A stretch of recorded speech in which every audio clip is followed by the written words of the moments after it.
1 Edward 1029, copy, threatening traffic. Copy, moving route.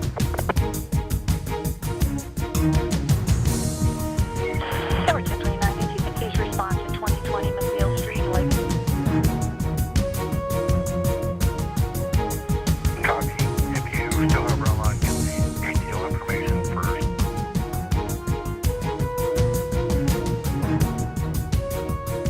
Welcome to Shooting Straight with Brad and Casey. I'm Brad Carlyon, your Navajo County attorney, and my normal partner, Sheriff Casey Clark, couldn't make it this month, but he sent his Deputy Chief, Nathan Christensen, to join us today. And what we're going to talk about today is the Navajo County Veterans Court. And we have a couple guests with us, Scott Keil, who's the commander of the Show Low VFW, and Joe Clark, who is the prosecutor that works with the Veterans Court.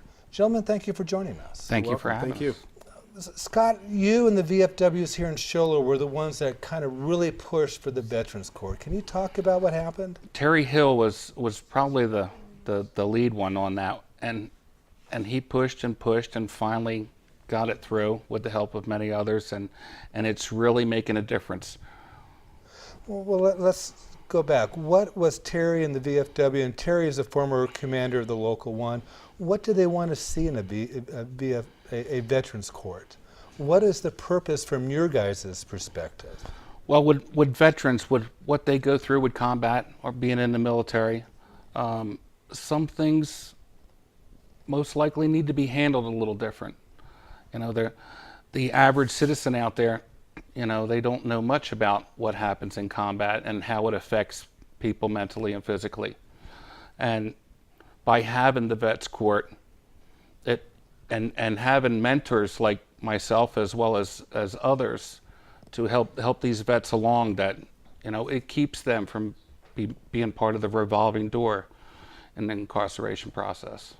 I know you have a local VFW's building here. Yes. And I know a number of you guys, like Chris, and I can never say Chris. Chris Kosakevich? Yes, thank you. That is a tough name. It is one. And Terry, I know that they don't drink, but they're often in the bar talking to some of these, especially young men that are having issues. Yes. Have you seen some of that? And was that part of the reason that you guys pushed so hard for the Veterans Court? Yes. My service officer for the Post, Brian Tobin, he'll get a lot of vets in, and you know what, sometimes they just want to come in and talk with fellow vets because, you know, other vets understand what they're going through. And, you know, on occasion, we run afoul of the law. And that doesn't mean we're hardened criminals and we're going to be continually incarcerated. With the help of other veterans, you know, it helps them steer them in the better direction they need to be going in. What was your service? I went to Iraq, 2009-2010. What branch? Army National Guard, Arizona Army National Guard. Joe, you come from a military background too, don't you? I do, yes. I'm a Marine Corps veteran.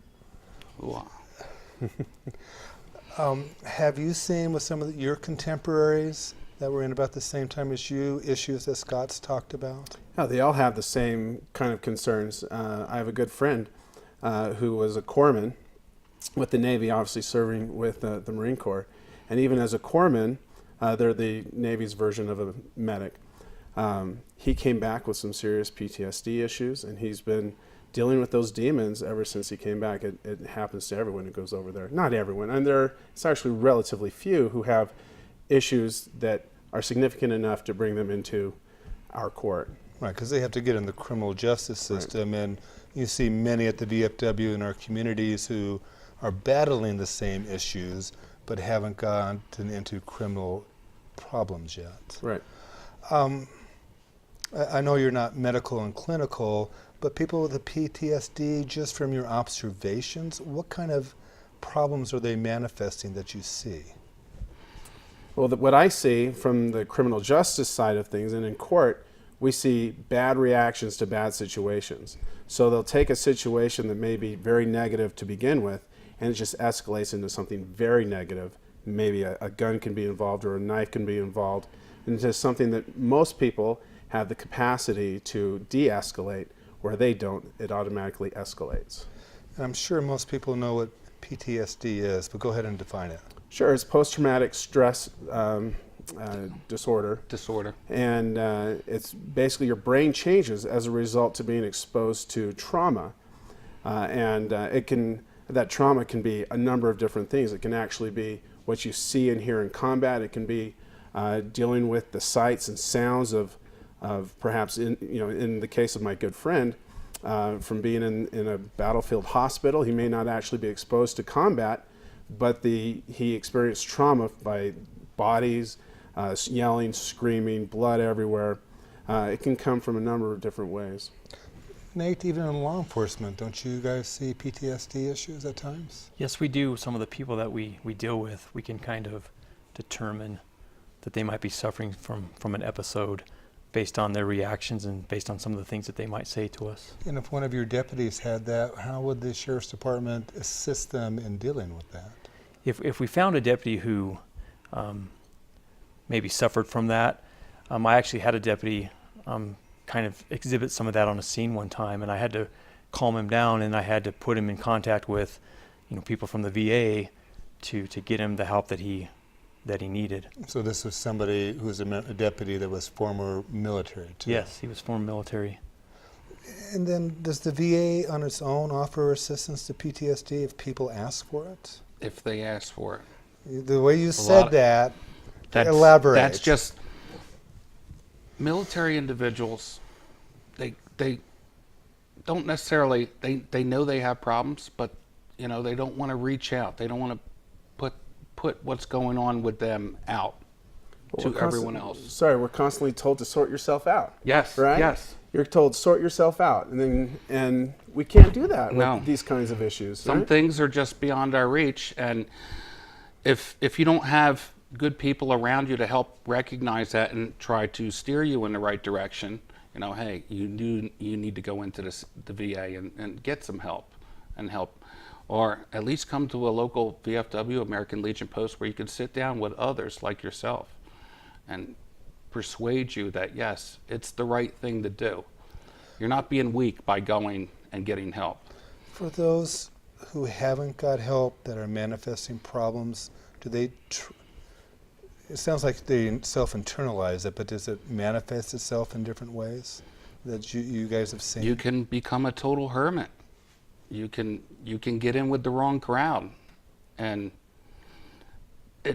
that can just manifest itself. Myself, back in 2012, when my senior vice, who's my service officer, run into me, he's like, you know what, you got issues. You gotta get out more. You gotta interact with other people. I was becoming very sheltered, closing myself off to everyone, and it's good to have those type of people around. But for some, it's not always the case. They don't have someone that they can open up to and sort through their problems. So I gather you'd listen to him. Yes, I did. So what did you do? What did I do? I started getting more involved with the VA and recognizing the programs that there is out there to help you out, and getting the proper treatment for my injuries. And at what point in time did you decide to start working in the leadership of the local VFW? I was kind of steered in that direction. They said they needed a young face and someone who was willing to go out and talk with people about the VFW and how we can help each other out, and community outreach. And did that help you also in dealing with? It does. It helps. Now it's the exact opposite. If you were to just lock me away, that I would regress back into what I was before. It helps me a lot being out in the community, helping others, helping veterans and veterans' families, which is what the VFW, American Legion, DAV is all about. Why don't you go ahead and give us a little more background on the VFW, since that's the one you're more familiar with.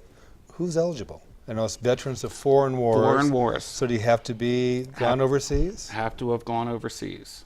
Okay. And what all does the VFW offer somebody who qualifies to be a member? What do they get? They get the camaraderie of other veterans. There's so many different things that the VFW is involved with in the community right now. One of the big things is we're working with a few other service organizations to create a memorial scholarship fund in Officer Darren Reed's name. It's things like that. You know, we give back to the community because the community is really giving a lot to these local service organizations. You hear that veterans fight with the VA to get the services that they need and deserve. Yes, Does your VFW assist people with that? absolutely. What do they do, and how can people utilize that Well, service? starting a week from tomorrow at the VFW Post here in Sholo, from 10 to 2, Michael Flanagan from Congressman O'Halloran's office will be here every week to listen to any problems that are going on and how congressionally they can help out. And where is the VFW in Sholo located? 381 North Central, Okay. right off the Deuce of Clubs. And what other services do you offer to your members besides the camaraderie and helping different issues? For Thanksgiving, we offer meals to our veterans as well as to the community. Anyone can walk in off the street for a Thanksgiving meal. You do that at the Elks, don't you? No, that's done at okay. done at the VFW. Food box programs for anyone who calls up the VFW that, hey, they need a food box for Christmas, and we wind up providing enough food for an individual for 1 week. And this past Christmas we did 109 food boxes, and that included presents for young kids, and they weren't necessarily veterans, but some of them are veterans. Other things we offer, service officer program helps the veterans with their claims through the VA to make sure that they're getting the treatment they need, they're getting the mental and physical services that are required to help that veteran, you know, have a productive life as much as productive as can be with their injuries. So most of the stuff you do isn't really about getting things from the VFW. It's about giving. Isn't that Giving, right? yes.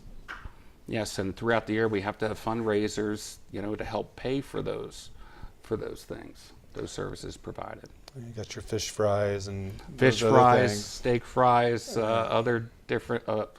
Legion has their breakfast once a month, first Sunday of every month.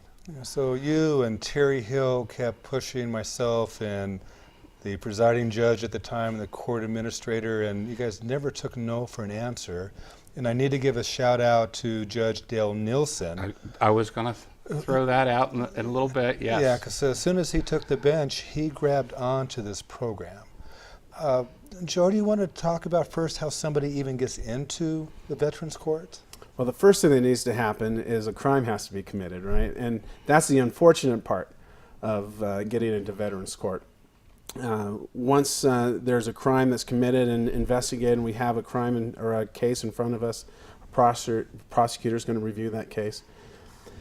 And often the defense attorney is going to find out that the guy or the girl involved in the crime is a veteran, and will probably talk to the prosecutor appointed to that case and ask about Veterans Court.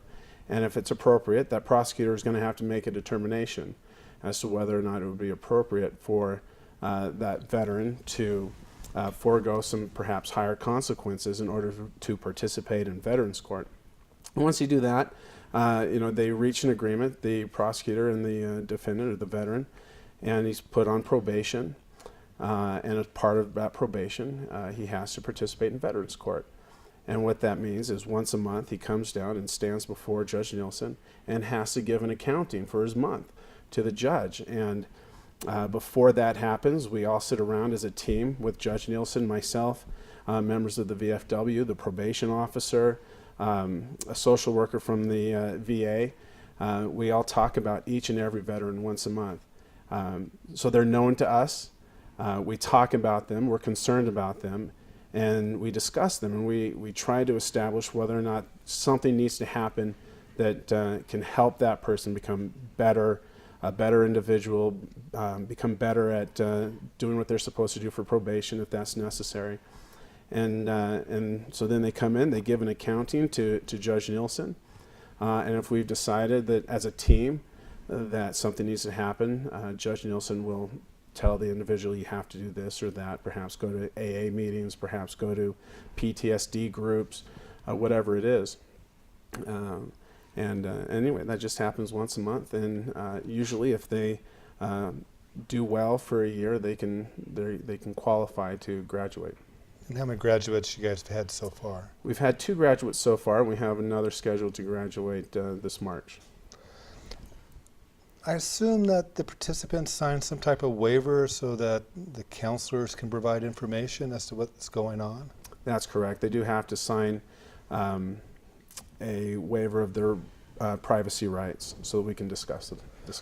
So there's a good flow of information then as to how they're doing or not doing and things of that nature, so you can make informed decisions on how to better help them. Right, and without the participation of the VA, the Veterans Administration social worker, we wouldn't have a successful program. His name is Mark, and what he's able to do is, if we have a problem, he's able to get that person the services that they need quickly. And then they go to their counseling, and he reports on what happens in their counseling week after week. We know what their attitude is like. We know whether or not they're participating actively, not just sitting around doing nothing. We know a lot about what goes on in their counseling sessions with each one of our veterans. Do you see a typical pattern that most of your participants go through? Well, it seems like we have 2 basic types of veterans in our program. Those with good attitudes coming in and those with bad attitudes coming in. So there are those who come in and they want to participate. From the very get-go, they're looking for help and they don't have any problems whatsoever doing whatever is asked of them. And then we have people who come in and they hide the fact that they're drinking, they lie continually, and we're kind of forced to assist them more actively in their good decision making. In fact, the person who's graduating this month was such a person, and he was an alcoholic, is an alcoholic, and he would lie to his probation officer, lie to the court, lie to the judge right to his face about his drinking. Eventually got to the point where he was a danger to himself. In the middle of the winter, he fell into Rainbow Lake, and very much a danger to himself. He was living with his mother. His mother would tell us constantly that he's drinking. He'd come in and say, "I'm not drinking." And so we had to put him in jail until we could get him into a VA facility. And that's the other part of this that is so important, is because we have the VA involved, we can get people into this treatment program in Prescott called the domiciliary. And I'll tell you, for some reason, they come out of there very different from when they go in, especially these people who have these bad attitudes. This gentleman has been just on a good track ever since he got out of the domiciliary, and they often are. And those things don't cost Navajo County or its taxpayers anything. That's all provided by the VA, right, as a requirement under the federal law to help these veterans. Right, and they would qualify for that even if they didn't participate in Veterans Court. Right. But it's because we have this attitude as veterans of we're going to straighten ourselves out that they don't. And so unfortunately it takes something bad happening to get the services that they need. But it's amazing that once they start getting these services, they do get sorted out. So it sounds like one of the first big steps, besides unfortunately a crime occurring, is identifying who's a veteran and who's not. And Nate, the sheriff's office and the jail in particular has been helping in that area, haven't they? Correct. The jail has a questionnaire that they ask people as they're being booked, and if they determine that someone's a veteran, then they pass that information up to where it needs to go. But unfortunately, it's only getting us those who are being booked in jail, not those who have been cited and released. Exactly. And you have mentors through the VA, VFW, and the American Legions throughout the county that help. How are these guys helping? We make sure that they get to court. We make sure that they get to their medical appointments at the VA. At any time they call and they need someone to talk to, we're there for them. Somebody who's walked in their shoes that can understand Yes. their issues, I assume. It seems that when you take veterans who have been trained to respond to a structured lifestyle, and then they get out of the military, and that's where some of them go bad. They miss that structure, don't have that structure, and then the Veterans Court provides that structure, and they respond quite well to it. majority of the time. How do members of the VFW or the different American Legions volunteer and become mentors to help out with participants in the Veterans Court? Lately, we've just gotten the word out, and they've just, hey, I'm free that day. Can I come and help mentor? Just the show of other veterans there helps those veterans out. So it's just not one mentor assigned to a participant. They could have a number of mentors Yes. that assist In them. fact, the newest American Legion commander that just got sworn in, his first name is Nathan. He'll be showing up too, once a month to Vets Court. From a veteran's perspective and the head of the local VFW, do you see good results? Yes, absolutely. Why and how? Like I mentioned, the structured part.